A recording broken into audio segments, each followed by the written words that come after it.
Hello, everyone, and welcome to SMUT, and that is Stars, Magic, and Underworld Talk. And today we're really going under. It's going to be fun. Of course, I'm your hostess, Emily Iris, and I have our series guest, Kellyanne, here, pointing like you're right here. I'm actually on the other side of the screen Right. to me, so I'm just like, yeah. It's like the Brady Bunch opening. The other. Yeah. She's in some direction. And there you go. And now it's all four at once. Okay. You're welcome. For everyone who's just listening, you missed a lot of jazz hands, but you're gonna be okay. Okay, so today we're talking about Black Moon Lilith, which is just in time for spooky season, and we're gonna get this out by Samhain, or as you lovely muggles know it, Halloween, All Hallows Eve. Halloween town time. Yeah, exactly. This is Halloween. Yeah, super fun time of the year to be talking about the dark feminine, and we'll just like get into that and tear it apart and probably dismantle it a little and put it back together and then look at the astrology. Hell yeah. That's what we do. Yeah. So before then, well, no, not before Halloween, but before we get into Lilith, we're going to talk about what's coming up astrologically. So like today and tomorrow, we're going to have our first quarter moon. But on November 5th, we have the full moon in Taurus too. And that's really our next big one that we want to touch on. And this area is the Six of Pentacles.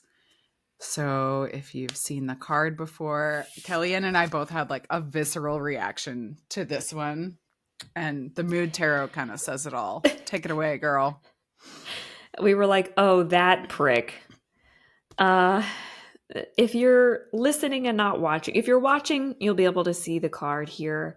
But if you're just listening, it is a man dressed in finery, feeding people who are dressed not in finery.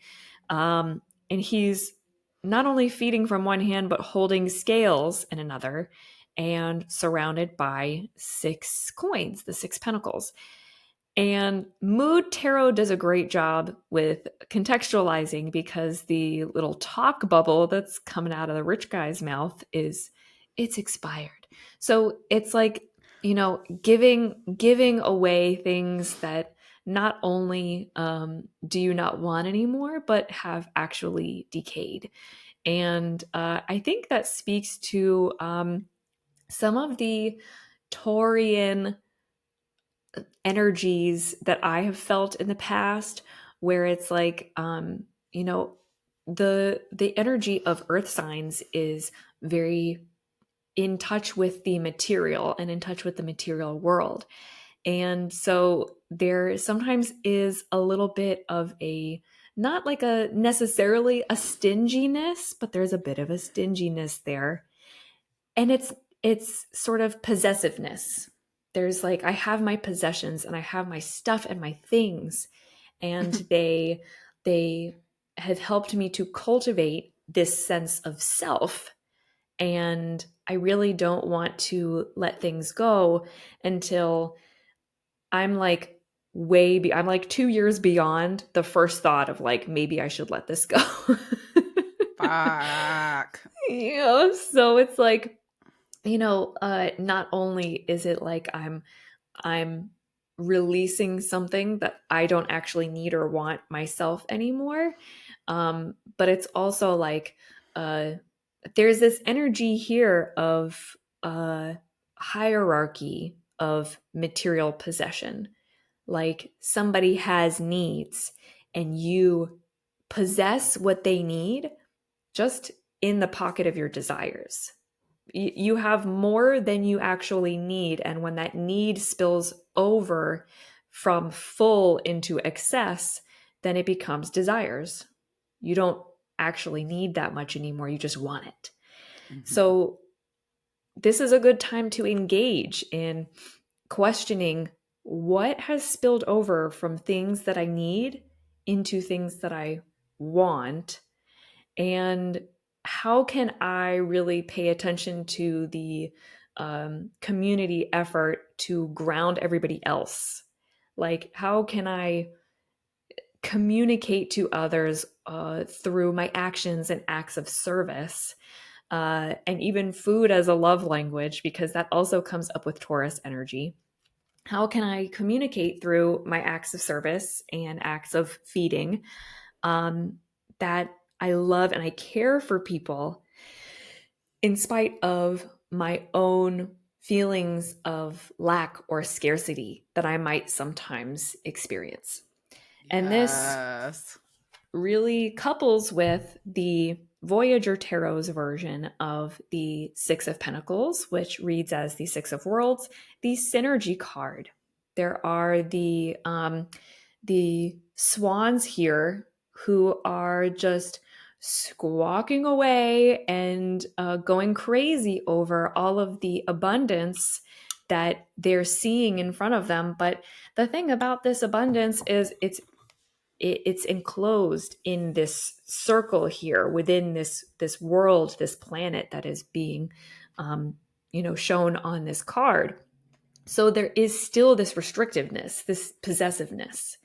And synergy only works when you start to push beyond boundaries that might have been created out of fear and not out of self-love, because we have to define boundaries by how we love ourselves best in communion with others, not how we fear others and the way that they might impede on our self-love. Yeah, wrong direction. Right. Because you can be afraid of how people might affect you and affect your fucking energy, but that's not how synergy works. Synergy isn't focused on the fear. Synergy is focused on the love and the bravery in holding your space and showing up with and for other people. I just keep hearing the word communion as well. And that's, Mhm. I think, a really big thing that we start to um, synthesize as we head into all of these like holiday windows. I mean, once we're headed toward um, it, all of the I don't even want to call it Thanksgiving because it's bullshit and we should call it something else and there The should be Thursday something that else. And everyone has off that we shouldn't celebrate anymore. a Thursday for you to get together with friends and family, which you should do anyway. Other Yeah. months of the year, eh. But also, everything else that comes after. We have lots of holidays amongst other religions and non-religions that bring people together, that are intended to bring people in communion with each other. So as we look forward to those events, focusing on how we can mix well together and the things that we Mhm. need to fix about our mindset and the framework that we have for sharing energy with other people, as well as sharing possessions with other people, is going to be a really big theme. Yeah. That's cool. I'm really resonating with a lot of what you're sharing as like, you and I have both moved in the course of the past few weeks. And that means I have gone through all of my stuff and been like, I don't need this. I don't need this. Give this away. This goes to a friend. And really just like kind of taken stock and used my part-time minimalism rules to say like, oh, if I haven't used it in 2 years, I'm probably not gonna use it. And if I'm looking at something and saying, but what if, and it's under $20, it can go. Like those are my minimalism rules and it works out for me. And noticing like that fear, that scarcity fear, right? Just coming up. Ugh. Super rude. And the other piece is as my partner and I are calling in more abundance together and like working that magic, like something that seemed key to me that I've never heard anyone else talk about is, what do I want to do with my overflow? What do I want to do with, like, I know how much I need. I know exactly how much I need to retire and never have to work again right now. And what's the excess and what do I want to do with it? Like, what's my master plan? And imagine if like billionaires had that mindset. Imagine if millionaires had that mindset. Imagine if everyone was Dolly. You know, like we wouldn't have the disparity that we have right now. And it's never to say there isn't enough to go around, because that's just not fucking true. There's plenty. Just some people are hoarding. Hoarders. Yeah. Some people see that, Taurus energy is a lot about home and Mm-hmm. setting up home and yeah, like really cultivating that like that comfy, cozy feel space. And for a lot of people, the coziness that they feel is dependent upon how many people that they have around. For some people, coziness and comfort is dependent upon how much food is in the fridge. And for some people, coziness and comfort is having a house on the water and renovating the bathroom. And I'm like naming things from a specific couple that I spoke with recently, where I'm just like, okay, that's what you do with your abundance, and that's how you see your own vision for the world as it is in your own mind. And can we operate outside of those lines? Can we be a little bit more of, can we start imagineering some other possibilities so that we can break out of that colonialist, capitalist, patriarchal mindset that says, I need to consume, I need to take up space, and I need to dominate? Mm-hmm. Because that's essentially what it is. If you have more than you need, that's domination. And hoarding. Yeah. It's hoarding. The other thing that's coming up for me here, and this like bridges perfectly into what we're talking about today, is that this Taurus full moon is going to be conjunct with Priapus, which is the dark masculine. Okay. So that does exist. I know no one talks about it. It's like Okay. big, like dick waving energy. This is my dildo. Flinging dildos. The dick Swanging wand. dicks. Yeah, okay. So they're just like, let's see, 5 degrees away from each other. So not exactly conjunct, but the full moon would be close. So I'm laughing because I'm thinking of Fairy Cockfather. Just bippity bippity boppity. boppity scrotum. So stupid. I love this. I love this podcast. I hope everyone else does too. I don't care actually, because we're having fun. This is great. Okay, so my point is, what's happening here is what's the difference between when men are on the throne and when women are on the throne, or when femininity is on the throne and masculinity is on the throne? Because right now, most of the women that we see participating in politics have to have their masculine pants on to be part of the system. And the guy being like, it's expired, it's just like reminding me and giving me this vision of the patriarchy being like, well, we broke it. So, like, here you go, ladies. Good luck. Like, good luck with the economy and stuff. Like, ooh, we messed up. Patriarchy's so bad. Now you fix it. And I'm like, ooh, that's a little it's a little scarier than I imagined as I'm seeing this vision appearing before my eyes. It's a setup. Right. Right. It very much feels like, yeah, like I thought that I knew. It feels like preteen status where it's like, I thought I knew what I was doing, and whoopsie, I really didn't. I really didn't. And mommy, can you please just come in and put a band-aid on it and clean it up for me? But what the sort of darker masculine that just swings and swings and lets things crash doesn't realize is that fixing things is much more difficult and time consuming and energy consuming than it is to put the energy into maintaining them and just Mm. being present with everything that exists in your space so that you don't thrash around and don't cause catastrophes left, right, and center. They think it's just it just needs a band-aid. You just have to slap a band-aid on it. Well, that's how you've been fixing things. Yeah. And that's why they keep getting broken, and that's why they keep staying broken and sick. So if you're really going to pass the dick baton, then we're going to have to reset the bones, and then the healing time is going to be 6 months, not 6 minutes.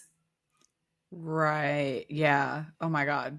Taurus being like a slow earth sign. Like, Mm-hmm. sorry, we're on earth time now, bitches. Yeah. Welcome to the real world. Legit. Yeah. But yeah. Yeah. Cool. So everyone hang on to your titties for this one because who knows what's going to happen. Hang on to your scrotes. Right? The French Revolution again? I don't know. I mean, hey, I'm not against it. Me neither. I've been thinking it's about time for me to start wearing a velvet mole. Just letting it travel around and just like dress as protest. Mm-hmm. Little bourgeoisie action. Yeah. Yep. Fun. It's funny too because I just learned recently. I was only like, as of last week, today years old when I learned that Marie Antoinette was a teenager. Yeah. Like when she, I think 15. when she said "let them eat cake," it's like she wasn't some like sophisticated elder who should have known better and whose brain had just been like rotted at that point. She was in that preteen era of like, I thought I knew what I was doing. I thought I knew exactly what I was doing and exactly what was going on. Yeah, right. The people are hungry and they don't have bread. Well, just let them have some brioche. Right. What's the problem? What indeed is the problem? Qu'est-ce que c'est que ça?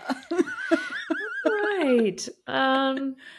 Yeah, I know. I had a friend growing up in high school who's a big history buff, and she was the first person to come at me with so much compassion for Marie Antoinette. And I was like, damn, like, you're right. She really has gotten a bad rep throughout history. And of course, because she was a powerful woman, and here we are at Lilith. Yeah, it's gonna be fun to see the parallels between like how women who have had power throughout history have been treated and have been I the reverse of Demonized. demonized. Thank you. Yeah. Versus people like Napoleon who and Christopher Columbus who have been idolized and have been pointed at as like, look at this amazing explorer and conqueror and look at their power. And it's like, why are we only just now? And I know why. It is because history has been written by men, and the stories that we've told, the human histories that we've told, have not portrayed women well because women have been silenced. But, why are we only just now hearing about and taking in that, like, the reason that Christopher Columbus ended up here, or that we ended up where we are, is because of rape and rape and rape and rape and rape. Yeah, I know. It makes me want to just run around to all the statues and fix the little panels and be like, rapist, defiler, thief. Yeah, I want to behead them. Also.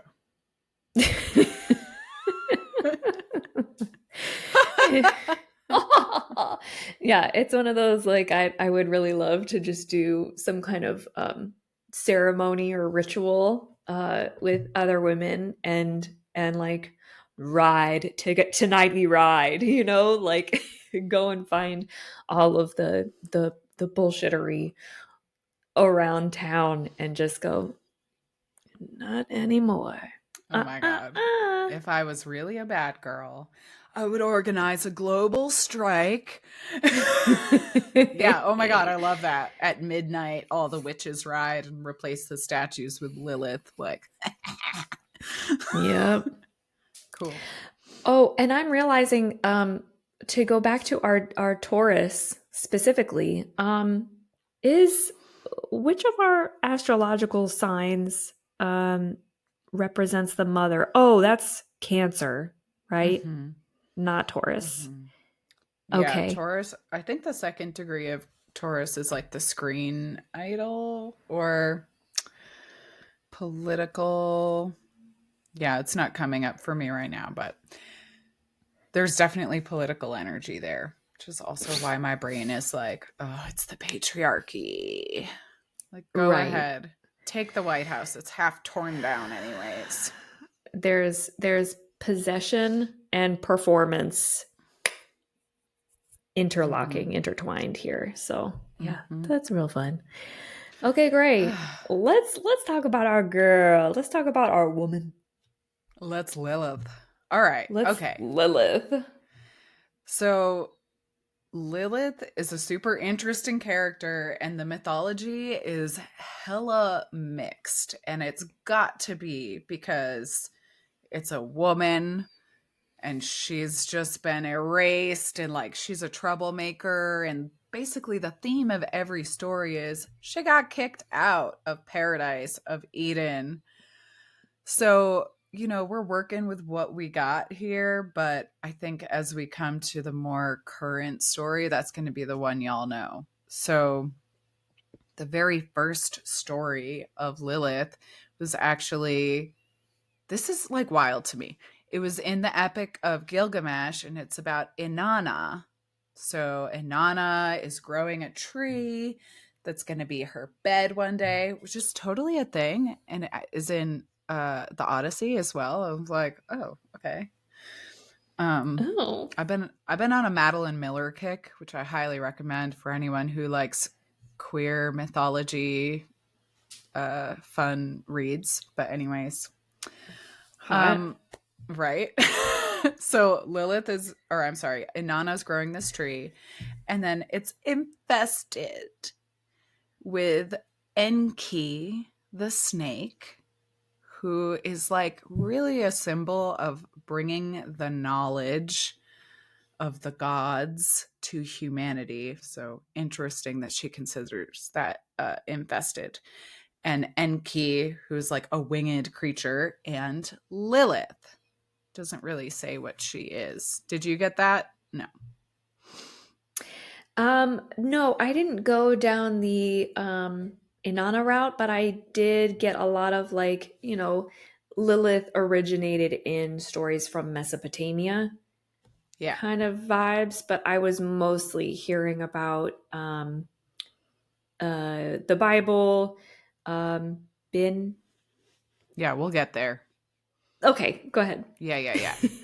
Okay, so this is like the original Sumerian 2000 BCE. Okay. The first time we hear about Lilith in recorded history. So the tree's infested with a snake, a bird, and Lilith. And Inanna's like, cut it down. I don't want it anymore. And Gilgamesh, the hero, comes and cuts it down. And, all the creatures have to flee because They're not welcome in the garden anymore. There's the theme, right? So in the Jewish folklore, the name Lilith means of the night. And this is like the dark mother of demons, Lilith, that we may have heard of as well. Like the queen of hell, maybe if you watch the Sabrina series, like that's kind of the Lilith we get, who's like, I wanted to eat babies. Mm-hmm. I saw a lot of that in the mythology as Yeah. well. Yeah, like sexually ravenous and ravenous for the flesh of babies. So that's really the Jewish mysticism interpretation of who Lilith was. And she's just a demon. So I don't know exactly where that belief system believes demons came from, if they're fallen angels or born of hell, but that's like research for all of us to do on our own. And really is just like she was the bringer of storms, disease. She represented a threat to the family, and women would guard themselves against her while they were pregnant, thinking that she would kill their babies and have stillborns. That one feels left field to me. I'm like, y'all, what? Yeah, it was really insane to have like she eats babies, and boys are susceptible up to the 8th day, but girls are susceptible up to the 12th day. What? And also, in exchange for her existence and not being pursued by the angels, she has to allow her demon children to be slaughtered as well every day, like every single day. So I'm like, what's the Right. exchange rate here? What's the baby to demon real human baby to demon baby ratio for Lilith to be like, okay, this is cool. Yeah. Like, we're in a good sweet spot right here. Like, which men were like, this makes a lot of sense? 100 demon babies. Because it was not women. Right. If the baby girls can be eaten until the 12th. Right. Yes. Which also like implies that, that girls are like more susceptible to being demonic as well. Wow. So like more likely to be little even evil Lilith demon creatures. Yeah. Doesn't that just frame well with the patriarchy? Makes total sense. Click. Yeah. So that's like mythology number 2. Mythology number 3, this is probably the one we've all heard, and this comes from, you nailed it, the Alphabet of Ben Sira, which is a Hebrew book written in the Middle Ages by an anonymous writer. So, and is also said to be a satire because of all of the silliness that happens in this fucking book. Yeah. Well, and because of the silliness of how folks were being treated in the Middle Ages when it came to like witchcraft and feminine power and like, so get with it on this, okay? This is the one you've heard, I bet, is that Lilith was created from the earth just like Adam. Actually, she was created first, and she refused to lay with Adam. And like some people interpret that as she didn't want to take bottom. She's like, actually, I was born at top to my brother here. Yeah.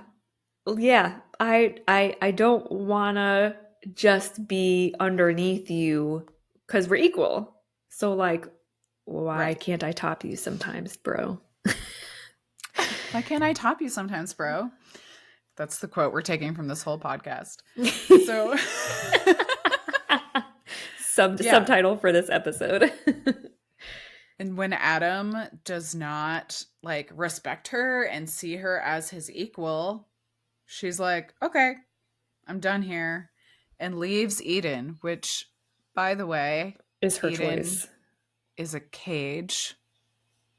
Like Eden has always been a cage and it has always been a trap in every mythology. And literally, like the biblical Eden, it's so fucked. Like, why would you not eat the fruit of the knowledge of good and evil? Like, Yeah. why would you not want the knowledge of the gods? Because you're stupid? Because you're Adam? Just saying. Because you're basic. Yeah, Because you're basic. fucking simple and basic. Okay, Adam. Honestly, I don't. As I've been listening to all of the versions of this story, I'm like, Adam is clearly the problem. So why, when he goes whining to Daddy God, does he get to have a do-over and Lilith becomes Queen Mother of Demons? What I know. even? Because this, the other part to me that's crazy is like she was born from the earth, and in Jewish mythology, what hell is in Judaism is not fire and flames and brimstone, but is a dirty, like of the earth place, dirty, dark place. And the reason that it is bad is because you cannot feel the presence of God there. So, like, for her Yeah. to invoke God's name and that be the thing that releases her from the presence of God, and now she's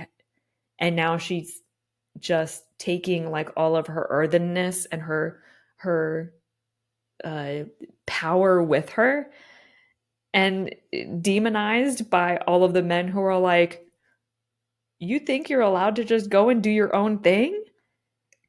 Yeah. Daddy Yeah, you are. issues. Yeah. Big daddy issues. Yeah, like daddy has the issues. Yes, like Adam has the issues with people who don't obey daddy. Right. Oh my And God. What a like bitch. really wishes that he could be daddy, but Adam is totally not daddy. Adam is a weak little snail, just a little Yeah. uh, crushed under the foot of Lilith, honestly. Just a Prince Joffrey. Like, A Prince hateable. Joffrey. Such a bitch. Yes. No, make me a woman who will submit to me out of my own body. So Just that I so can shoot her wild. Yeah. with a So I can crossbow. abuse her as I Yeah. please under the Yeah. sight of my father God. Yeah. Who also So, abuses people and says that it's love. right. But we digress. I know.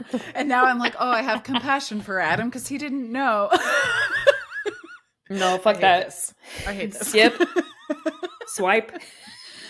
Yeah. Okay. So our Lilith stories are all over the fucking place, but basically, long story short, she gets kicked out of Eden. She leaves Eden. She refuses to not just to submit, but to be complicit to the ick that is happening. So the energy of Lilith is like this rebellious, but like righteously rebellious, a rebel with a cause. Yeah. she's she's the scapegoat, like the one that gets projected on and blamed for shit. That's like, okay. She's a lot of depictions of the snake in the garden who Mm-hmm. tempted Eve Yeah. involve a depiction of Lilith as the snake. Like, Mm-hmm. same difference. So like, yeah, the ultimate scapegoat, and you know, even just trying to find some like stories of her, I typed in Lilith into YouTube and I counted how many Bro, videos it took before there was a woman talking about Lilith. It was let me guess. 24. Oh, okay. I was gonna guess 27, so I was close. That was very close. Yeah, because it was 24 and then it was 2 videos, and then it took like 6 more videos before another woman's voice showed up in the picture. So it's like, you know, the way that she's framed is, and the way that women who have taken her story as an empowering one, are depicted as like hijacking a story of a demon succubus Oh my woman, God. as opposed to like seeing it for what it would have been if it weren't written and edited just by men, all of these Yeah. stories, which is that a woman said, no, I want to be. Are we not both made of the same flesh? Are we not both made under God, under the same God, in the same garden? Why would we not both? Why would we not synergize? Let me just bring that card, but why would we not? Why would we? Why would we not It's like this, no? synergize? No? It's, are we holding hands or are you what? Uh, who? Why am I always beneath you? And for that to be, depicted as like the empowerment that women get from the story of like, I'm not going to just remain under your thumb or under your boot, as being a story hijacked from the Bible. Literally, one of the men in the videos used the word hijack, and I What? was like, "Watch your fucking language, buddy!" Reached Because through the screen to slap. yeah, yeah, because it's like, why wouldn't feminists and feminist movements um, relate to women who say, "I just want what you have. I just want what we are owed, being the same." Yeah, exactly. I know. This is the energy of Lilith. Okay, fuck this. I'm leaving. Like, Okay, bye. I'm not going to stick around. yeah. And that's what, as soon as Eve ate the apple, she said, "Okay, bye. I'm not going to stick around." Made to be subservient. Lilith was not made to be subservient. Eve was. And as soon as she found out and she learned what Lilith knew, she did the same exact thing. She was like, fuck this too, and fuck all of you. I'm getting the fuck out of here. I'm making my own way. Right? And also one of my favorite arguments for veganism. I'm like, and it wasn't until the fall of man that anyone ate animals. So if you really want to live in paradise, bitches, vegetables only. And also Ooh. the elves in Lord of the Rings are vegans. And And they live Avatar Aang. forever. So I don't know what everyone's doing, but Right. The peace and the harmony that comes from not eating of the flesh of other creatures is quite different, quite a different experience. yeah, But we digress. I know. Super fun. Well, also like that is a Lilith theme too, right? To rebel against like the norm of like, oh, just everyone eats animal flesh. And it's And nobody's okay questioning it. because yeah, in Right. the Bible it said it's fine. Just don't eat lizards. Or or or or Pork yeah, or or yeah. sea creatures, and don't touch pork, or That don't I eat pork. totally agree with. I mean, the whole thing is a real mess. The whole Yeah. story, the stories don't have a through line. The lore is really messed up. Lots of plot holes. Ugh, many, many plot holes. Don't bring it up in Sunday school, though, I learned. Also, my Lilith in action. Not and Speaking like up in literally, Sunday school. but literally so honestly being like, I don't understand. Like my pattern recognition brain is like, Right. Yeah. Exactly. Yeah, and me as an adult with the pattern recognition going, if people are just following this story and believe that a story, collection of fairy tales that were put together, and they believe in this, and they are not seeing all of the plot holes, and they are not seeing all of like the disconnect between what is actually empowering and what is actually unconditionally loving in comparison with the stories being told. It makes me think like, y'all must be real idiots. Like, y'all must not really think critically for yourselves, real which is, atoms. yeah, y'all are real atoms. That's really good. I like that a lot. We're doing it. We're flipping it today, like I said we would. Here we go. Okay, so literally, what is Black Moon Lilith in a chart in astrology? Because there's like an asteroid Lilith, and there's different ways you can calculate Black Moon Lilith, but basically, the moon doesn't orbit in a perfect circle. It's kind of an ellipsis. So it's called the apogee, and it's the furthest point that the moon ever is from Earth. That is the Black Moon Lilith. That's what it is in your chart. And because the moon be doing wild things, you can calculate the mean, the average of your Lilith, or you can get like the exact count, which you'll see is called interpolated. There's another word, but that's the one I always see on the astrology thing that I use. So it's worth looking at your chart and seeing if there's a difference between the mean and like the fully calculated out Black Moon Lilith. Mine is not. But what you see is that Lilith moves for 9 months in the same sign.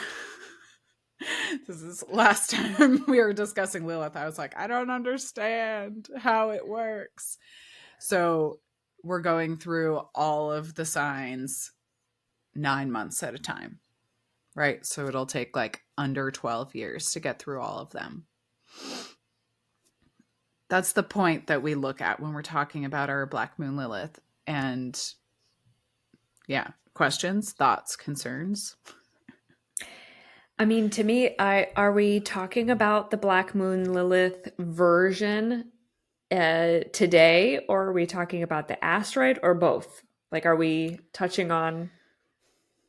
So I don't work with the asteroid really, because the Black Moon Lilith is like, to me, it represents the exile, right? Like I chose to get as far away from this bullshit as I could possibly get. But if you look at your asteroid too, it might be cool to see. I love an asteroid. I don't know how close the Lilith asteroid is, which does, change the tune for me sometimes, but yeah. Okay, cool, interesting. When we look up our natal charts on astrology websites, what are we normally seeing? Are we seeing the asteroid Lilith, or are we seeing the dark moon Lilith? Yeah, so I like to use astro.com, and for everybody out there, this is free. There are some pop-up ads, get a pop-up blocker. But when you go to free horoscopes and then extended chart settings, you can put in all of the asteroids and celestial objects by code if you know them. And you'll see you'll probably see 2 options for Lilith, mean and interpolated. And if you just click both of them, you'll see the Black Moon Lilith calculation. So where the moon is furthest from Earth in your natal chart. Yeah. Okay, cool. Yeah, I don't know the asteroid code off the top of my head. Some of Yeah, them. and I feel like I have frequently used Cafe Astrology. That's the one that I recommend to people because of the thoroughness of the descriptions for placements. So like if you really want to just like see your chart for the very first time and like really get an in-depth breakdown, that's what I have recommended to people. But I believe they put Lilith in with the asteroids in there. So like there's sort of like a container for the planets and then a container for the asteroids. I don't know if it's changed since the last time that I that I looked at it.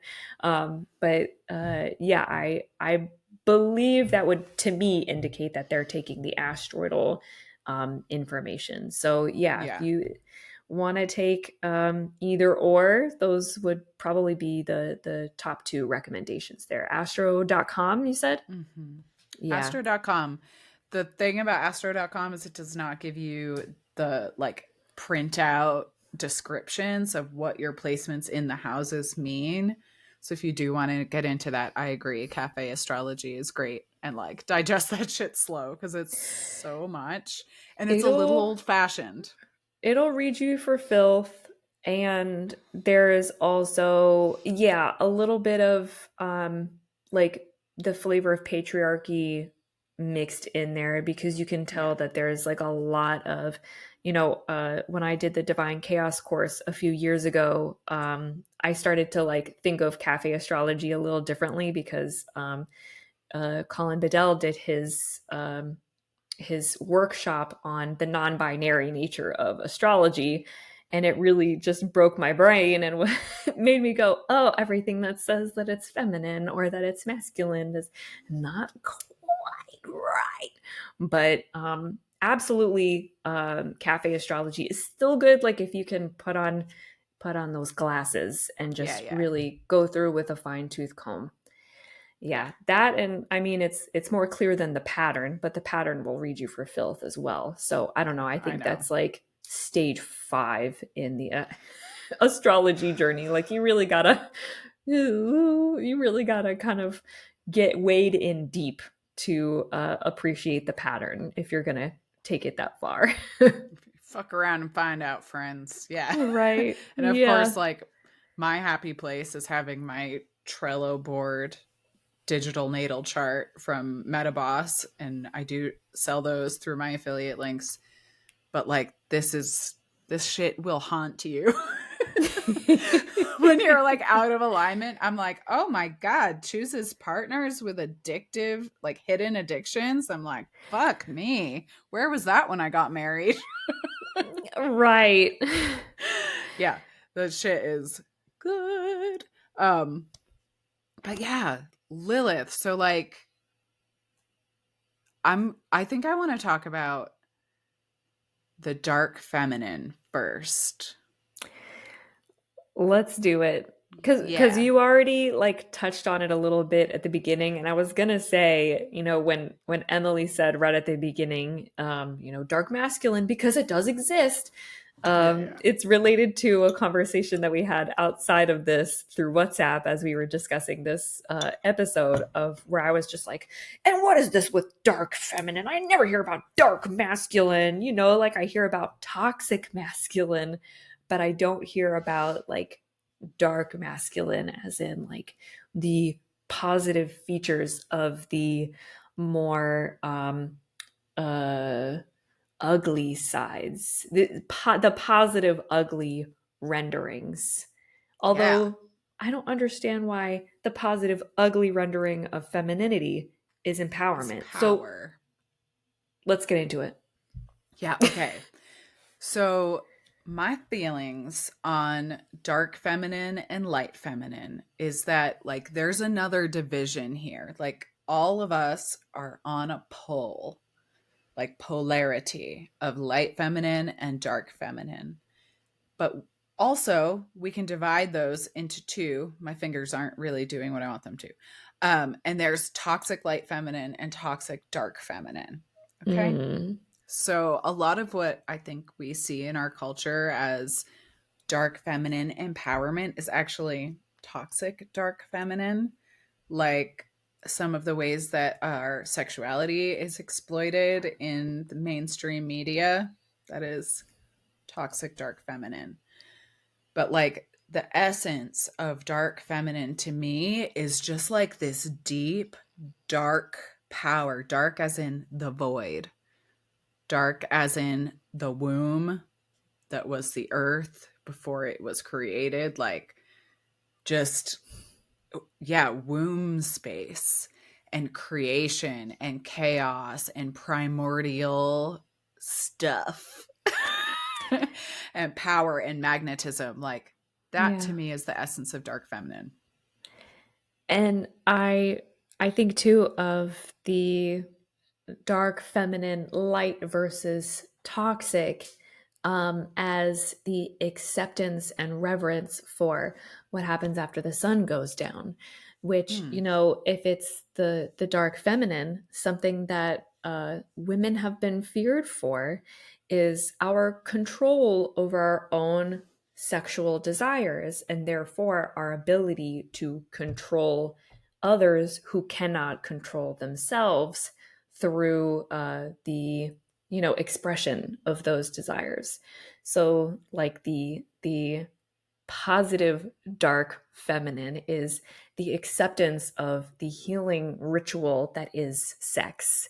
Mm-hmm. That can be again with the word communion, a communion uh, with the divinity in us all, which includes the embodiment of the void and creation, which is a total mindfuck for all of us still. Like, yes, sperm reaches egg and then baby.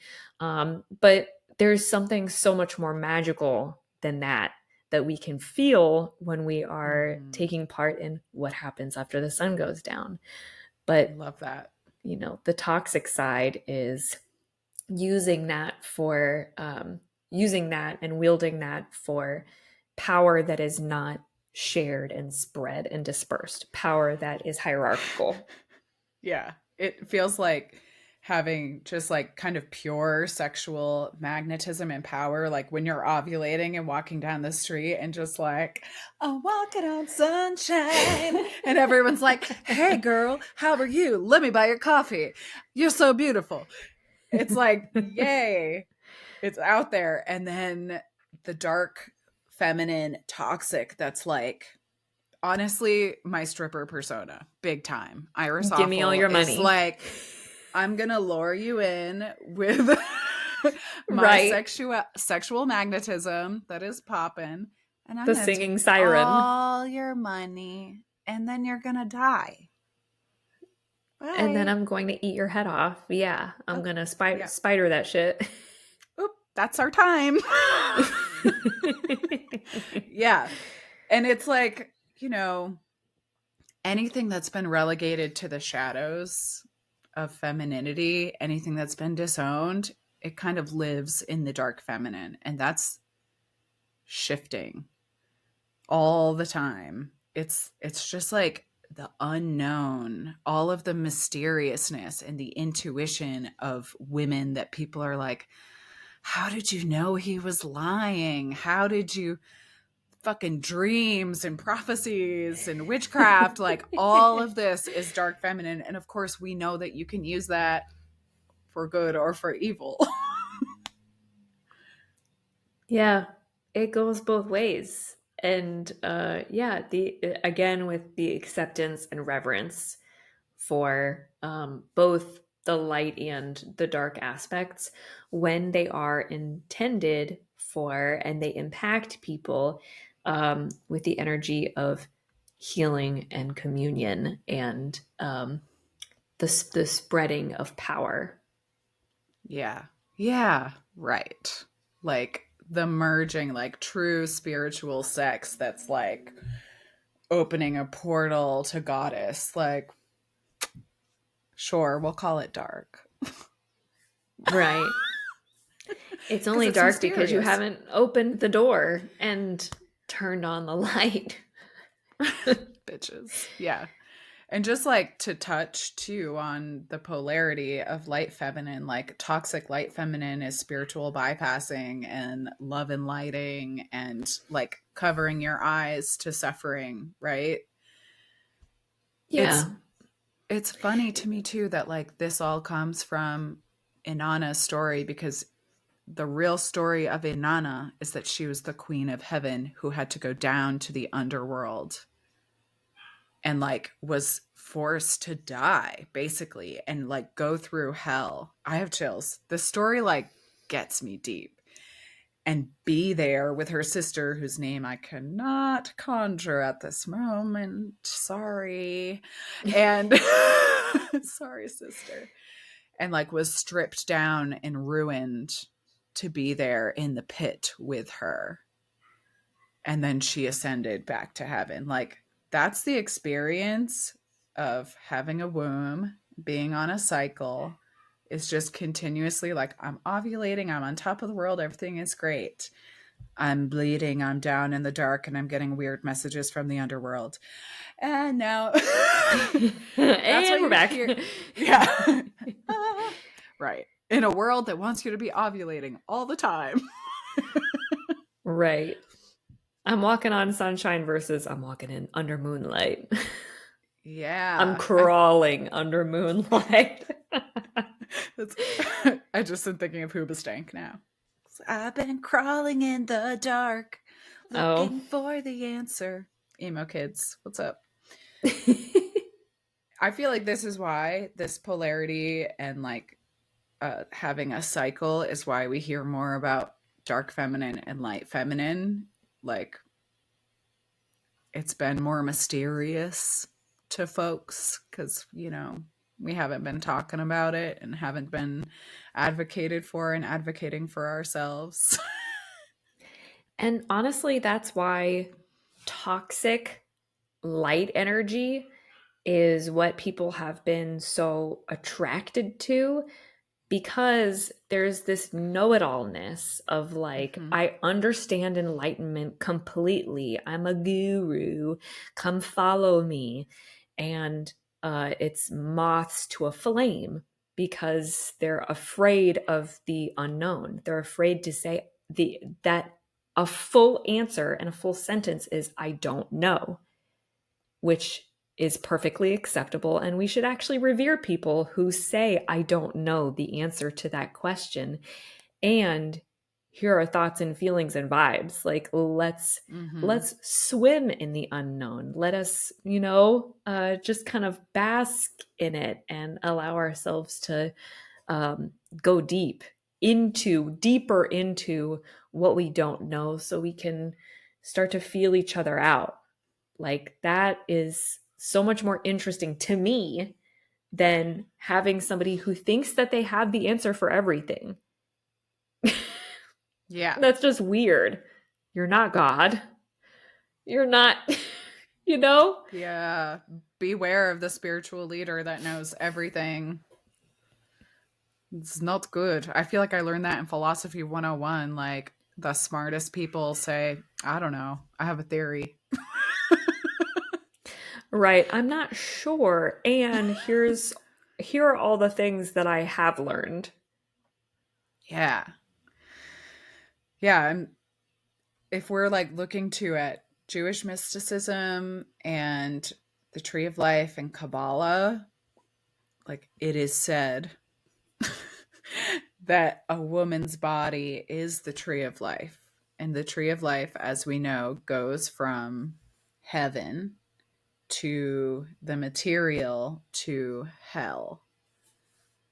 And so, like, if feminine, divine feminine energy, which resides in all of us, is understanding, I'm going to be visiting both heaven, hell, and everything in between all the time, and you have unintegrated dark feminine, like, danger. Like, when we're talking about this, I don't just mean that some women have these problems. It's like, no, no, I see lots of men with unintegrated dark feminine energy.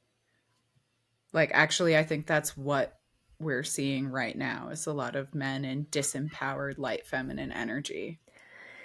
Who are preteen, dick swinging thrashers and causing more chaos than they're actually able to accept and render into a world that can be understood. It's Yeah. it's like, trying to find your way and seeing like little flickering lights and then going, but they keep disappearing, I don't know, like fireflies creeping you the hell out. And it's like, that shit's magical to me. I mean, how are their little asses lighting up like that? I want to know, and I don't. And like, that is sitting in the in between of like the curiosity and the not having an answer and Mm, desiring an answer. That's a magical place where then my mind gets to play. And if yeah. you've lost the ability for your mind to play, I'm sorry for you. You've lost your humanity. Yeah. Your roots have not got, integrated that sort of underworld sensation of like, it's dark down here and that's just how it is. I don't need to bring more light to it, actually. Yeah. The darkness is fruitful. That's where babies are like knitting themselves together and like the earth is being oh, just magical things happening in the dark ocean. I'm like, I don't even know what's going on down there. The whales are making sigils to keep us all protected. Like, I've got some theories, but I don't know. Like, what actually is going on down there? I don't know, but mm, Atlantis was a place. Oh yeah, I remember it. That like Yeah. that shit too. Dark feminine, past life, hell, realms. It's all there. I want to bring up something weird right now that's probably going to mindfuck everyone just a little.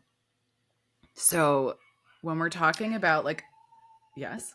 Can we can we pause there? Like, I want to pay attention to what you're saying, and like they're going so crazy right now because I think they heard me like laugh out loud and now they're both like losing their fucking minds. So, Great. Potty if break. you can hold the thought, yes, and literal potty break so I can get Okay. them Let out of me here. pause Yeah. us. Okay. Hey everyone, thank you so much for listening. It really means so much to us, and especially to my inner child that used to sit in my closet and record newscasts for funsies. And if you want to support this publication, of course, we're offering this for free, but we would love to see you subscribe to our private Substacks. So you can find me on Substack at Connected Creative, one word. My subscription is $11 a month. And with that, you get three deacons, three deacon tappings on the astrology of the moment, and all of the content that I'm sharing behind a paywall, just because it feels a little vulnerable and like not everybody gets to see that, you know? And go ahead and follow our sister goddess Kellyanne over on Substack, and that's at Vibrant Chaos with a K. Okay, so I'm going to spell it for you. It's VIBRANTKAOS in the Greek spelling, I do believe.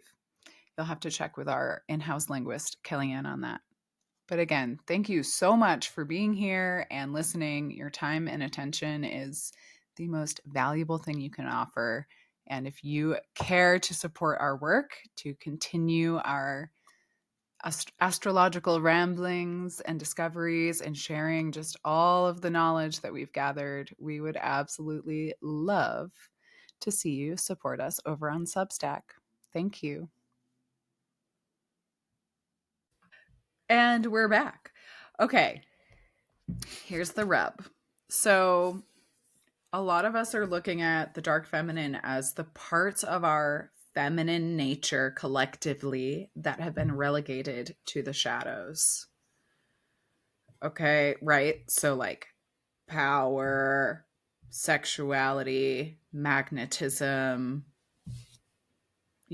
rage, even like the things that women aren't allowed to feel out in the open. But there's something really cool. This comes from some Jungian thought called a golden shadow. So, unintegrated light parts. So, if you're listening to this and you're like, some of that dark stuff, like I can own that dark stuff. Actually, owning my light is more uncomfortable and harder for me. You've got a golden shadow. So, your feelings about dark feminine, light feminine might really be flipped. And that's like a personal experience. And as we're talking about this, I'm seeing like for some people, there are going to be certain parts that are flipped. And so it feels very confusing to talk about unintegrated as dark and integrated as light. You picking up what I'm putting down? I think so.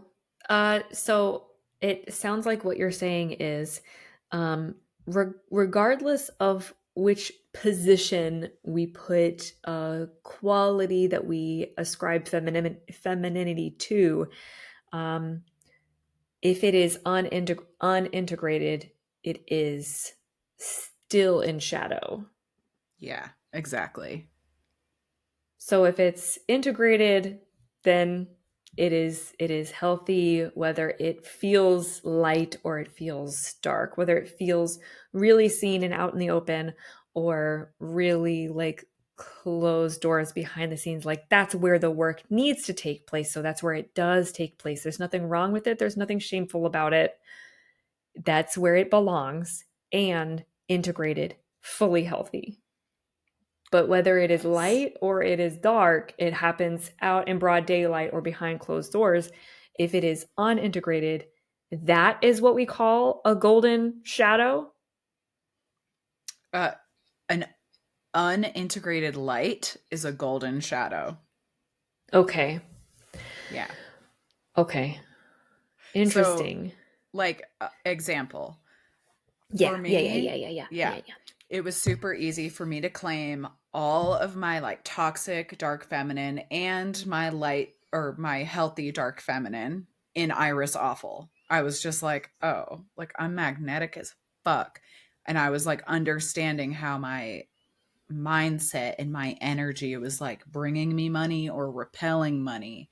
And I really like used that to help develop and understand my dark feminine. And I was happy to claim my rage and claim my own violence, my righteous violence and rage against men, and like my power over men to dominate. Claimed that. Claiming my light has been more uncomfortable. Like claiming my ability to take up space, be seen shining and glowing and in my like pure or innocence, my Mm. purity and innocence, like that's more uncomfortable to me. Being vulnerable and open, like I have golden shadow. Oh my gosh. Okay. I get it. Yeah. In the episode of Rick and Morty, where the parents go to another planet, which is where like couples counseling takes place. Like that is what that place is dedicated to and for. Funny. They create these sort of monsters that are the image that the other person sees of them. So, like, the first version of the mom is exactly alien. Like that monster from the Alien series, it's that monster with her face on it. Oh my And God. it's like, oh yeah, of course you see me this way. And she kind of already owned it. But then there was this moment where she defended her husband, who she sees as like this wimpy little slug. Hello, Adam energy. And literally, I called him a snail earlier, and I kept saying in my head, slug, slug, slug. Slug, slug, slug. Um, slug, Adam slug. Um, and as soon as she defends him and is like, he might be a slug, but he's my slug, then the version of her that he sees that sort of transforms is this goddess with multiple heads Yes. and a giant headdress who's floating and who's just bright and light. And it's like, that's not the version of herself that she's even owning, because she doesn't realize that that's not her darkness when she goes, hey, fuck you, on behalf of him. She sees it just as, hey, fuck you, I'm still the alien. I'm still this dark Yeah, yeah. creature, who's coming to attack somebody, but it's like, I'm coming to attack on behalf of. And that is different than just attacking for the sake of violence, or attacking and being violent for the sake of some kind of like real icky, creepy kind of reason, as we see with the dark Yeah. masculine. Yeah. Yeah. Right. Not manipulation, just like standing for justice, which is light energy. Yeah. Yeah. Right. Okay. Yeah. Golden shadow. Okay, bitch. Yeah. So if Lilith Golden is, shower. I know, right? It's like as I was getting up to pee, I was like, Okay. as Lilith is representing like both of those parts, like our inner dark goddess that is the witch and comes from the earth and is primordial chaos, and the inner goddess that says, nope, I'm not participating in that. And, it's all going to fall apart anyways. Okay, bye, deuces. I can forage. Right. Not abandoning for selfish reasons, but abandoning because I'm intuitive and I'm paying attention and I'm reading the signs. And you know what? I tried. I tried with my light, I tried with my dark, and y'all didn't see me in either capacity. So Yeah. I gotta go. I gotta spread my wings. That's what they're for. Right. It's like the part that is getting projected on, just like that Rick and Morty episode. Like, you, people of the world, are projecting evil or self absorption or vanity onto me. Like, and I can't control how you see me in my integration. Yeah. Not Lilith my department. is not my circus, not my monkeys. Mhm.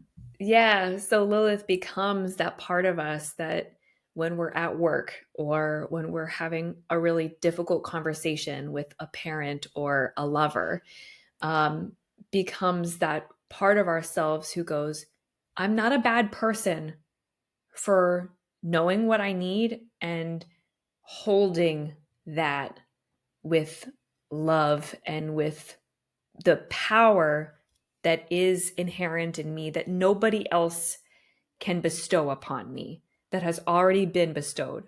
I just get to own it. And Mhm. I don't need to label myself a bitch, or I don't need to try to look at myself through other people's eyes. I can just stand here with the thorny crown and my wings, both together simultaneously, and say exactly how the fuck I feel and what the fuck is on my mind and what the fuck is going on, because I'm seeing, and I'm seeing everything. And honestly, if I'm being real with y'all, this shit is fucked up. Yeah. But I'm not the one who's fucked up, and I don't have to label myself as a bitch or a witch or a hag or a crone or all of the other things that women have historically been labeled, which does not make me align with the goddesshood of, say, a Kali, which is like, yeah, I'm taking ownership and it is for the light, but I will rip your head off. It's my You've job. deserved it. You've earned it. Yeah. I've done everything in my power to make sure that we don't have to get to that point, but I will do it if I have to, because you took it there. Yeah. I set a boundary. Eh, And you kept springing new heads from all of your blood drops, and now I must eat them. and now they're mine to consume. And I'm not afraid Yeah, of that. I know. Mm. Like, I know you personally, so I know, like, we got that hag in us. Like, we got that dark shit that we have danced with before.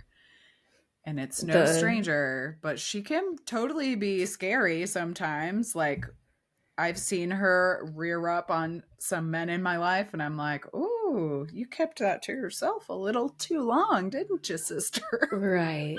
She's the wise crotchety bitch Yeah. who who really needs to say what she has to say at the time that she feels compelled to say it.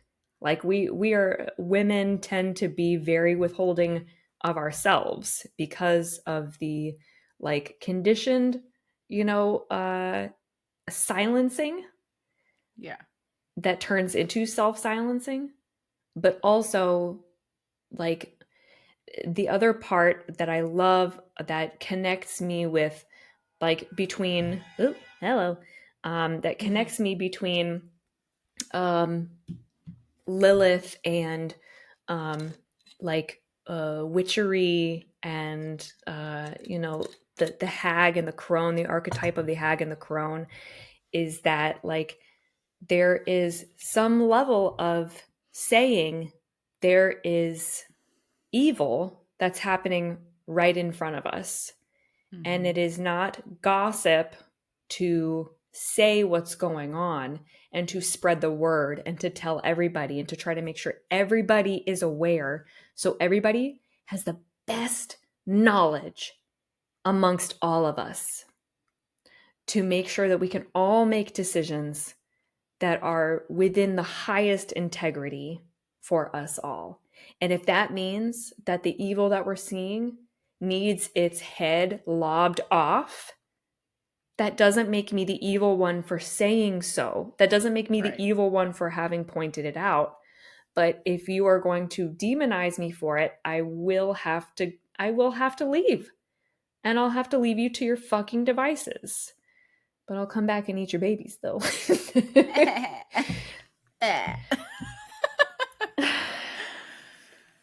Right. Yeah.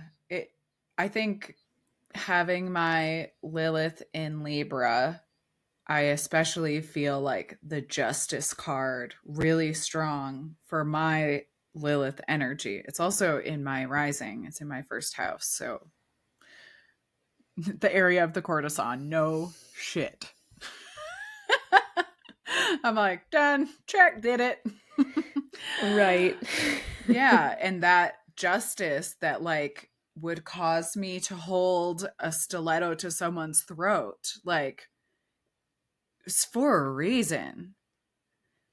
And like paint me as the villain all you want, but I wouldn't have done this unprovoked. Like Right. I can't bottom forever. goofballs. Right. I literally can't bottom Yeah. forever. It's like only 30% of my yum.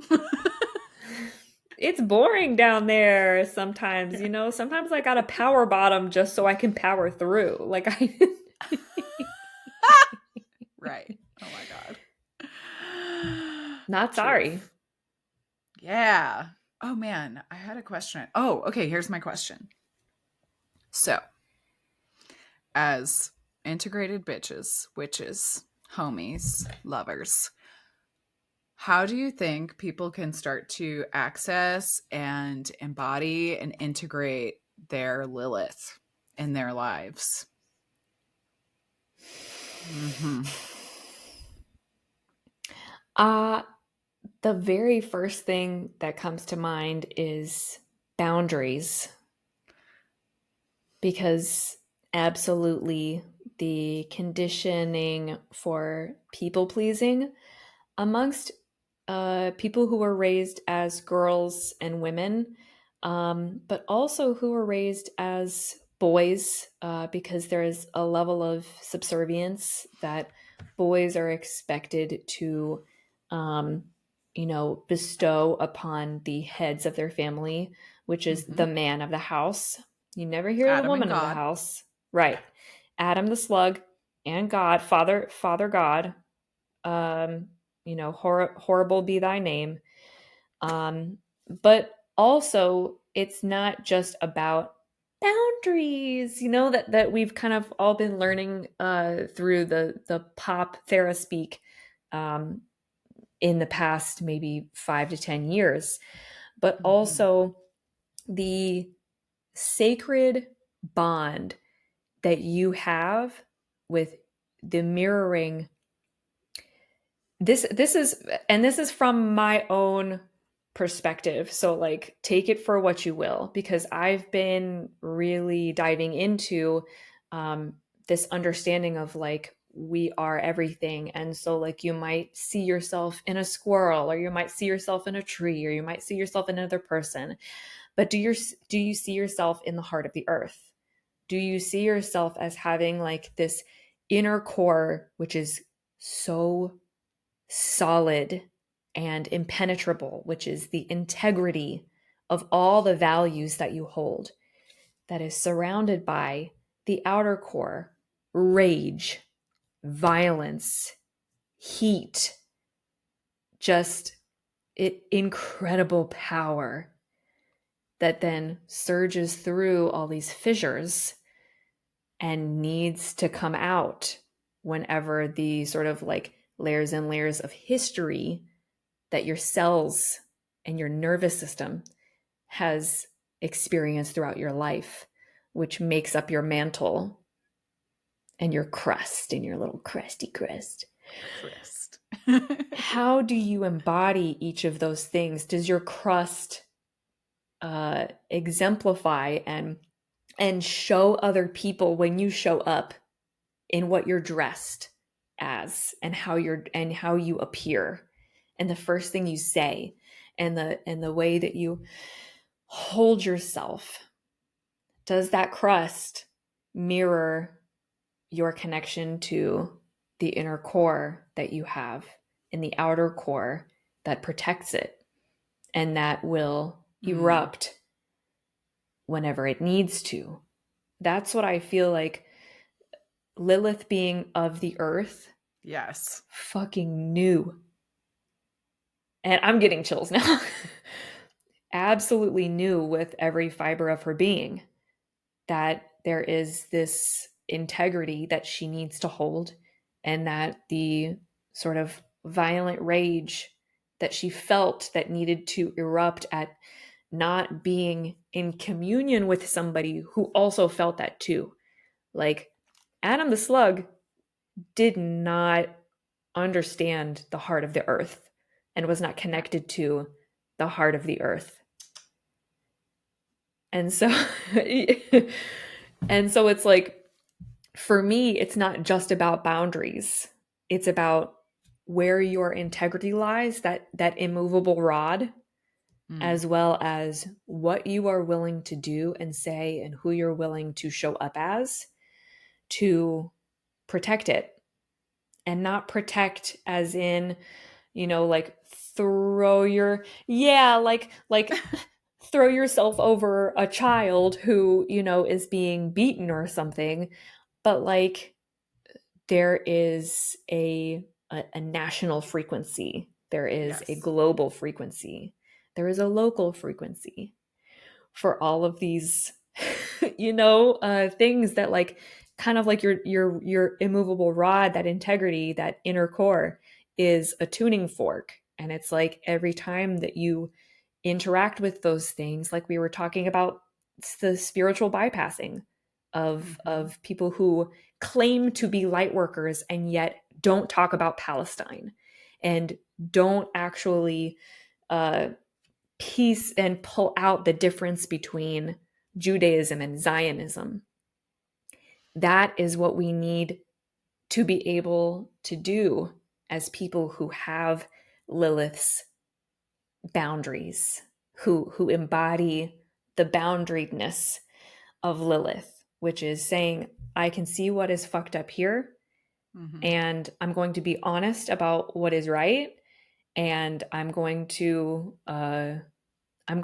appear to be a real fucking cunt about the things that are wrong. But that's more a you problem than a me problem, because I don't have a problem with being right when I'm right, and I am right about this. I think having the audacity to know what is right and then to own it is, Yeah. chef's kiss, Lilith's Audacity. kiss. Yeah. I feel like the core to me is power, like understanding energetic power, understanding like how to hold your frequency and let it ripple out through all of those layers. Oh, sorry, And that guys. frequency will ripple. I know. I did not mean to disturb. Let me pull it back. Great. That's funny. Yeah. There's like, you're saying, even how you dress, how you hold yourself, you can feel in a person. If you really turn on all of your sight, you can look at someone and see if they are in their power or they are not in their power. And I think the key with the Lilith energy and dark feminine power is that you cannot have your power taken away. You can only give it away. So recognize that. Yeah. And this comes up for me all the time. Fucking Lilith and Libra's like, I'm helpless. Like the toxic feminine damsel energy. Like, why are you trying to control me when I could just lean back and say, I can feel that you would like to control the situation. What is the chaos you're afraid of? Or, what is the discomfort that you're feeling right now? Why don't you tell me what's going on instead of projecting onto me? Yes. Power. I feel like any power work activates your Lilith energy. Yeah, and there was something you said too about power that you have inherently, that the sacredness of being of the divine, and then also owning that Mm-hmm. is not giving it away because you know that anybody asking for it to hold your power doesn't actually need it, has Yeah. never needed it. Yeah. And the jig is that there's just been so much conditioning for Yeah. like you're saying, any of us raised as children under this paradigm of submit to your parents, and then those of us raised as girls, that like most of that conditioning is just to keep us from knowing our power, from understanding how Yeah. powerful we really are. Like, I think that was really the beginning of a lot of my awakening, was like reading Pussy and starting Unbound and working with Unbound. existential kink and just realizing like, oh fuck. It's me. I'm the problem and the solution. Oh dang. Oh diggity dog dang. Yeah, it's to borrow from Unbound, it's attention inward and attention outward. And if you're paying more attention outward than you are inward, and vice versa, then you're going to have really fucked up ideas about what power is, especially in communion with other people. Because, like, Oh in yeah. a vacuum, power isn't really all that enticing. It's like, Right. what is it? What is power powering if there is nothing else that it touches? But the fact of the matter is, you have to rub your feet on the carpet and then touch something to zap it. Like you have to like generate power and then feel it and how it interacts and courses through something else to understand what it means to wield it. So, on top of understanding your own values and feeling out those layers that are between your the force of your power and how other people see you, like, beyond that, you really have to get in touch with the sort of beauty of engaging with other people and their power without Mm-hmm. ascribing more power to them because you're seeing, just because you're able to witness it. Yeah, yeah. Don't be a dick about it. Yeah. Right. Yeah, it's it feels like that really the energy of a goddess, or like I don't know why a principle is coming through for me, like a Hmm. feminine principle that's just like, you know why you're here, Mhm. right? Like, ooh, And that's that on that. Like, I have yeah. power sitting here, but I'm going to honor the power that you have to know your own values, to live within your own integrity, and to do what you need to do to fuel the fires that activate whatever it is that you need to do to embody those values and that integrity. Because that's yours. That's not mine. And I don't need it. I don't need it to be mine. I don't need to take it away from you. Don't want it. Don't want it. It's not my flavor. Yeah, right. And that's like, I think exactly what we see happening in the world right now is, well, forever. Like the crabs in a bucket. Like all the crabs are trying to scrabble over each other to get power over each other instead of being like, who put us in the bucket? Right. And like, how can we work together to get out of it? Yep. Oh my God, a world in their power. Imagine. Yeah, a world in their power where there's not thievery of power. Yeah. Yeah. I think that's where the lack comes from, is feeling like we've given away some of our power. So now I need to go like thief it from other places.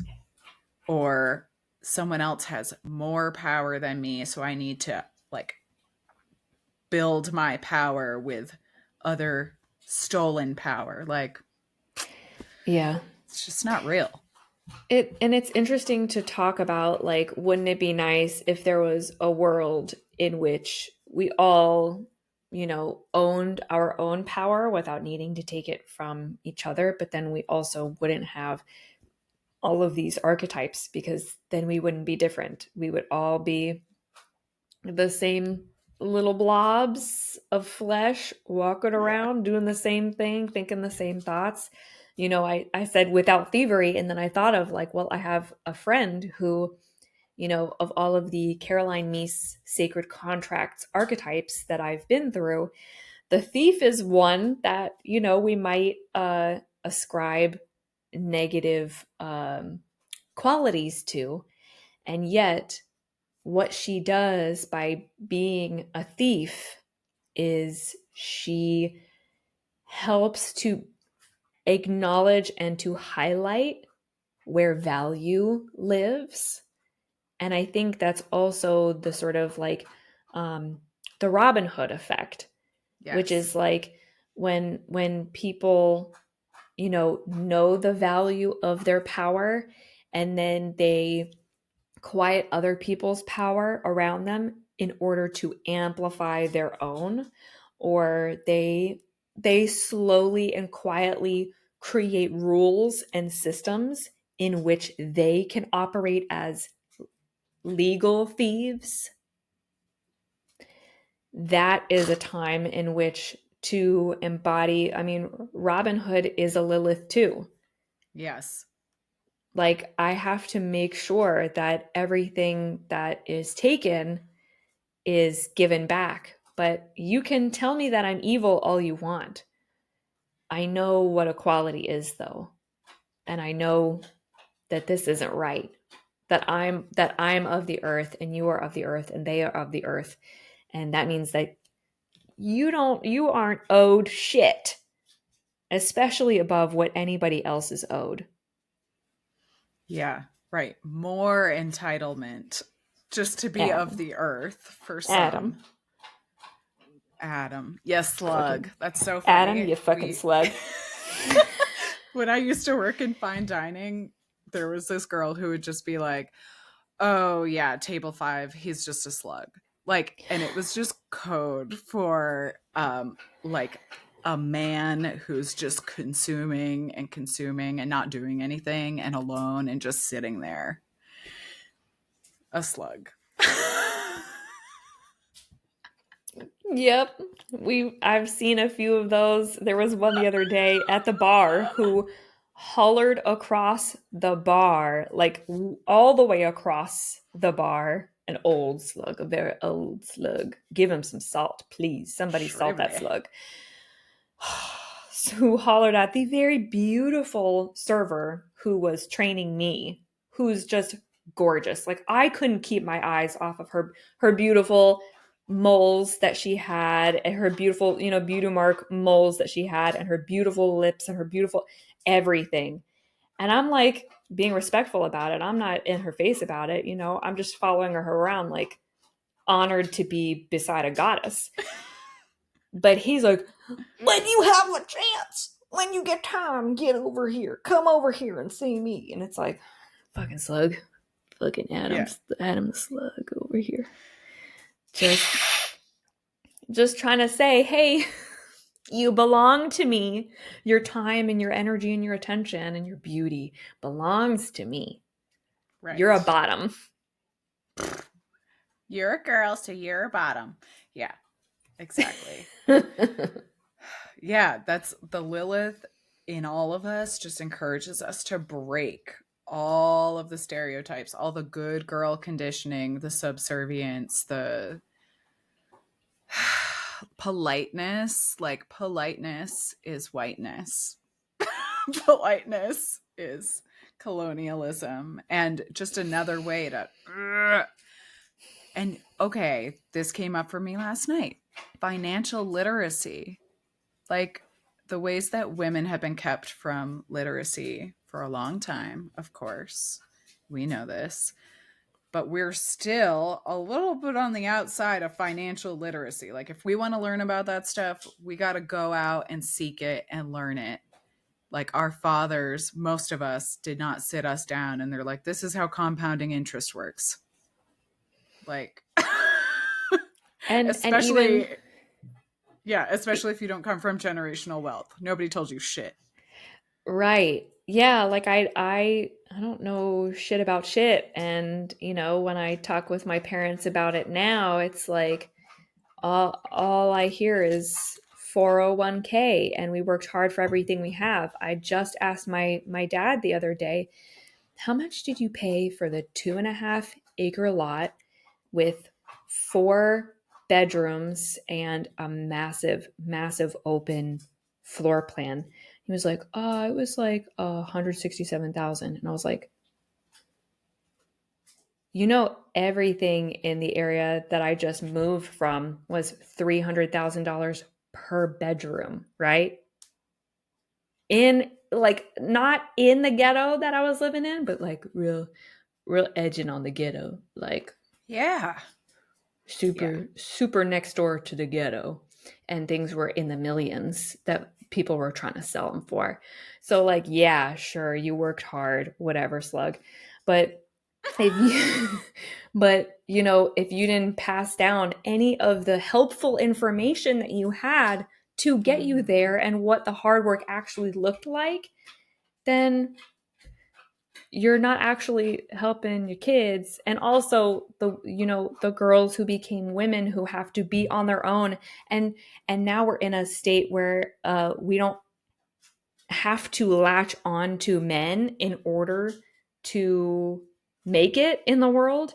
But that also means that we're like 12 steps behind, because the Yeah. world was built for men to take care of women. And now that women are taking care of ourselves, we're like, what's the first and second and third and fourth and fifth step? Yeah. So we've got the confusion.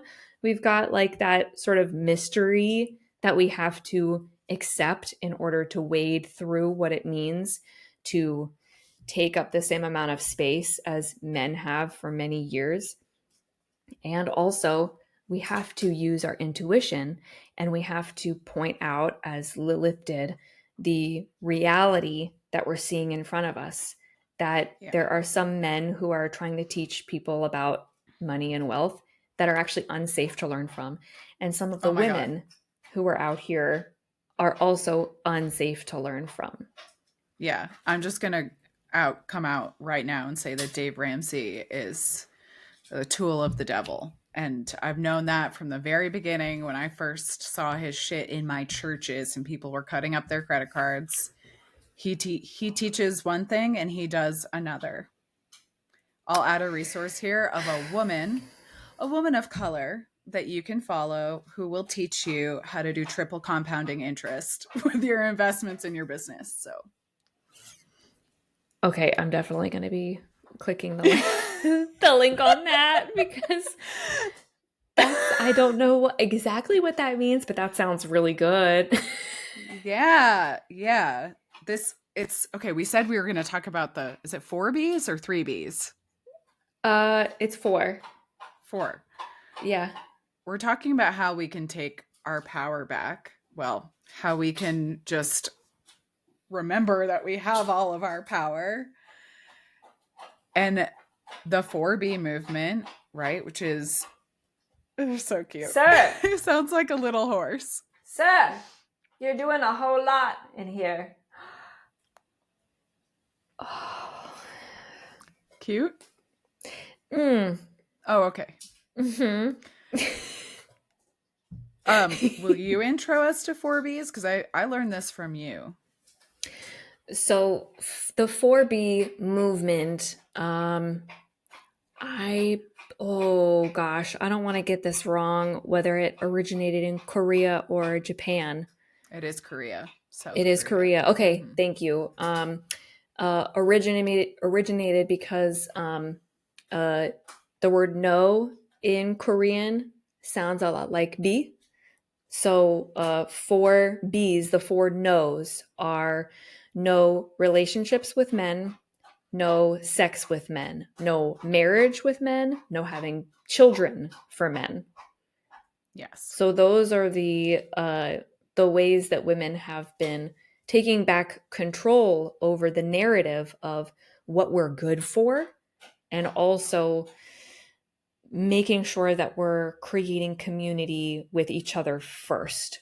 Like, not saying no to men forever necessarily, but saying no to giving men these things because we think that's where we're going to get our power from. Yeah. So that's only way. Yeah. To be able to, like find yourself is to give a man everything of yourself. Right. And I know a lot of us that are millennials might still be hearing that narrative from our parents, like, when are you going to settle down, sweetheart? And yeah, I hope you find a good man. I just had a conversation with my mom about how my dad's so sad that his legacy is going to end with us, and we're not going to pass on the name because my sister and I are not having children. And it's like, I looked at her and I was like, you guys can be sad about whatever the fuck you want, but legacy means something different to me. And I have my own legacy. So if you guys don't want to be a part of our legacy and you don't want it to be ours and it's just mine, then that's fine. But you could either get to know your children and the legacies that they plan for themselves, or you could be sad about something that was important millennia ago when keeping growing the population was more important. Yeah. Exactly. Sad. Right. Like, just the rebelliousness of Lilith rejects these social constructs that have been created to keep patriarchy in power. And it might sound super extreme to some people listening to participate in like the 4B movement, even just for a time. I love that you mentioned that too. Like, it doesn't need to be permanent. For me, it's like, it's a Sandy from Grease moment. Like, you better shape up. Like, like, get it together. And you can. Better shape up, believe in you. I don't need a man. I want a man, and that's the problem. Yeah. But 4B is not forever, okay? Yeah. So unfortunate, right? And the 4B movement caused huge political disruption, and there were even politicians campaigning, men, of course, that they were going to put a stop to the 4B movement and, end the male loneliness epidemic, which is really just collectively a bunch of heterosexual femmes coming into their power and saying, bitch, I've been going to therapy for 10 years. Like, where are your receipts? You are Where not have my you equal been? now. Right. Yeah, you are no longer my intellectual or socio-emotional equal. You Yeah. are a slug. You are an atom. And the problem is, you think that the way to fix this is to go Handmaid's Tale? Brother, my brother in Christ, my brother Yeah. in Lilith. Wust. Forgive them, mother. They know not what they do. They Or you know can not smite what them. they It's do. fine. Forgive them or fuck them in their sleep. I don't know. Whatever you think is best. I don't have all the answers, and I'm okay with saying that. Right. Yeah. So, Lilith, y'all, we're actively showing up in our power that is innate and ungovernable. We're Unapologetic. unapologetic, right? Doesn't even know the word sorry. Is not Canadian. Could never. And we're rebelling against oppressive systems and speaking up, speaking out, being a real problem for the systems. And when we get thrown out, it's We just okay. create our own world. Yeah. There's a bunch of us out here. Like, do you know the term hedge witch? I've heard it, yeah, but I don't. Yeah. Yes, So but no. like in medieval times, Middle Ages, a hedge witch was like a person that lived on the outskirts of the city just before the wild. Like they're just on the edge, they're on the Mm-hmm. hedge. Mm-hmm. And like there are many of us here that are choosing to not participate in a lot of the systems that are keeping people broke and overworked and burned out and feeling like shit. And we're creating a new kind of community and really a new earth. Like, fuck Eden. We're going to do it a little better out here where there's real equality. Yo, I love that. That's really like that's sort of like helping something settle in my brain that Mm-hmm. has really been bothering me about the spiritual sphere for a long time, which is Mm-hmm. that there are people who are in the town who build up enough wealth to leave and to create their own little paradise in the wild, and then call up the town and go, you can do it too, or you can be spiritually enlightened too, in spite of not being there anymore. And we're the ones who live on the edge, who are like, Mm-hmm. I don't need to go and live out in the wilds for me to embody the wilds. Like if you need to be absolutely absorbed in it and surrounded by it, like that is your own medicine. But for me, I'm not going to give everything up. I'm not going to give up all the people who need me to stand on, who need me to straddle both edges of that line and say, I know what freedom and what wild and that zest feels like. And I also know that community and gathering and being close to people and, building resources together is also important. Like the humanity of Yeah. it and the divine wild of it are both a part of this experience. And I'm not going to forego one for the other. And that is like integrated energy, right? It's always the secret third option. That's like, how are we holding both? Are we holding both? Are we holding dark and light? Are we holding toxic and healthy? Like, is that shit integrated? Because when it's not, that's when it comes out into the world and, gets sloppy and spills everywhere. It's disgusting. And You I want to nasty. share, as you're saying that, I'm remembering this really cool track. It's called The Book of Lilith by Maya Luna and N. Theo.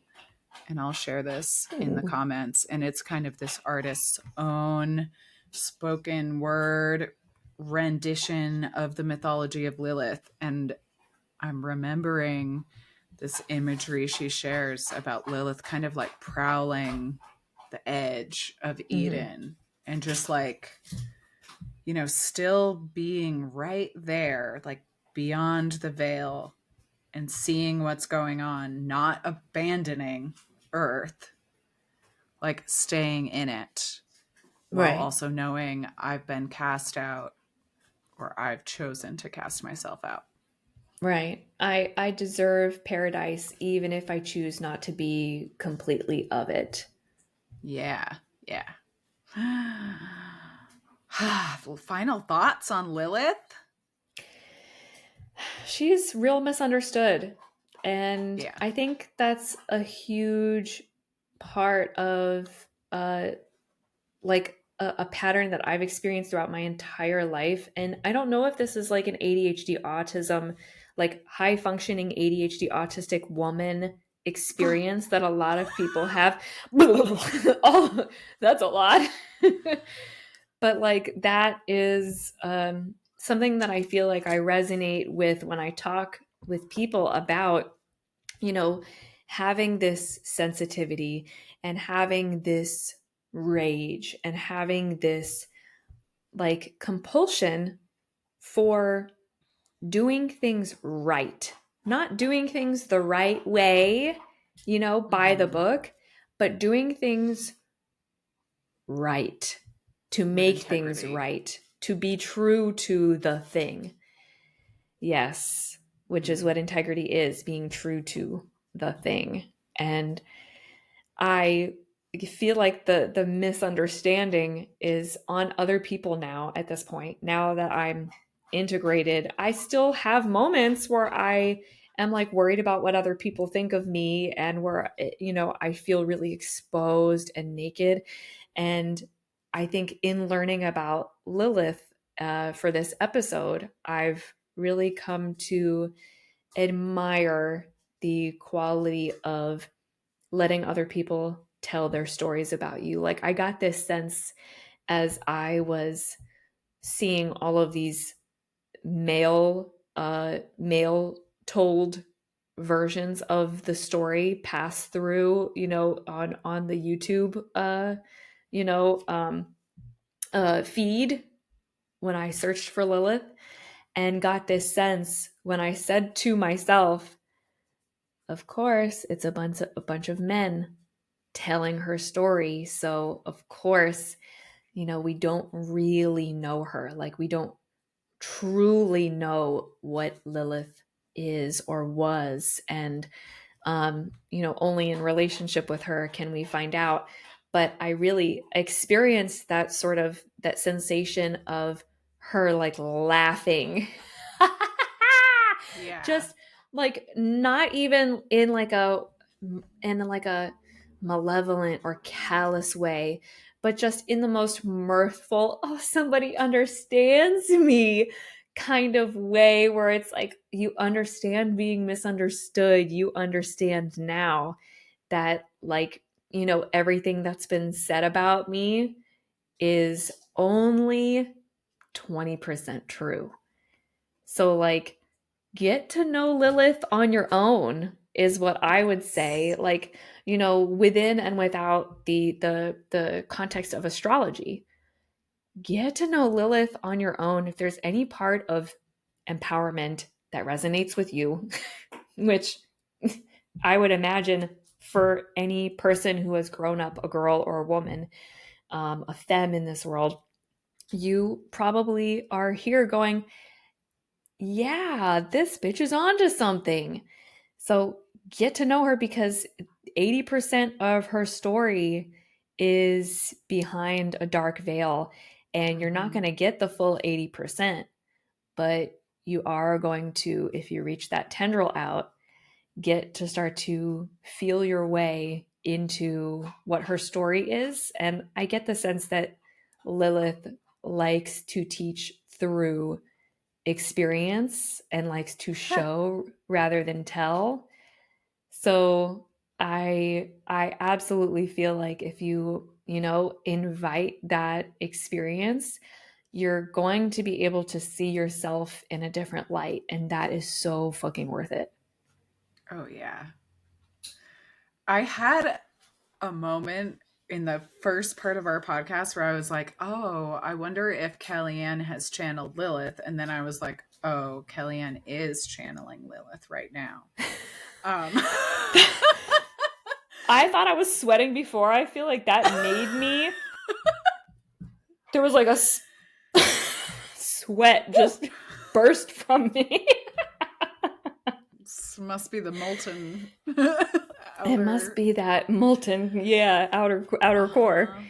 Yeah, I'd be super curious to know, like, if you or I or any of our listeners go and sit with Lilith and channel the energy of Lilith and start to see Lilith appearing around us in our lives, like, what happens?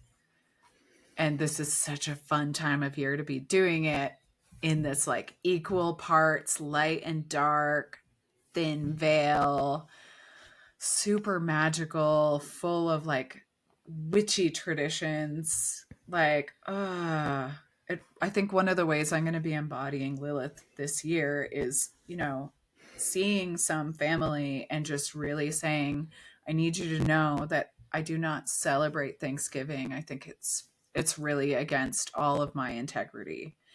Also, I'm vegan. I brought my own food. And when it comes to Christmas time, I'm going to be celebrating Yule. Like, I'm going to keep going with the wheel of the year. I don't really give a fuck. Like,